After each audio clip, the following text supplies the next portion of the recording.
Ден не знам си кой. Те пак ще ма муфтят за цигари.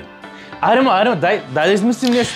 Ами, аз не знам какво. Мисли, иначе ще ми пушиш кожаната цигара. Чакай, сетих се. Чакай, какво правиш, ма?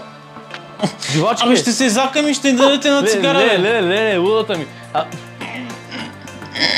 Я чакай, виж какъв голям кораб направи, ма. Чак Леонардо Ди Каприо ми маха от него.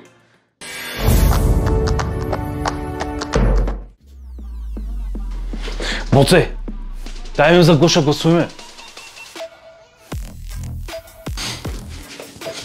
Трябва да решим по кого ще стреляме. Хайде, ела в нашата коалиция. Брат, трябва да поговорим. Да, кажи, братец. Да ги изговорим нещата. За да знаем за го да хвърляме до вечера. Значи аз съм решил да хвърляме гласове за Дидо. Да. И аз съм за Дидо, брат. Аз съм за Дидо, брат, определено. Да, това е опция. Това е опция определено, това е един вариант.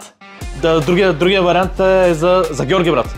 Аз съм по-скоро за Георги. По-добре за Дидо, брат. Аз съм по-скоро за Георги. Аз ще стрелям за Дидо. Това е. Да, добре, нека така да е. Добре, значи решихме го край. Днес един от вас ще се тръгне. И така гласовете са пуснати. Сега ще разберем кой ще напусне. Днес напуска. Името му е...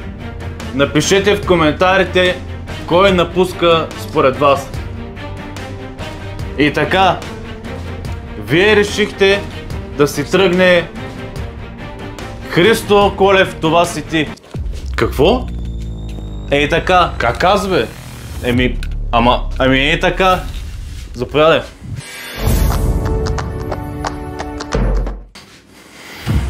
Да, Ева, за кого ми трябваше да измислям тая тъмница? И ще се видим, когато се чуем.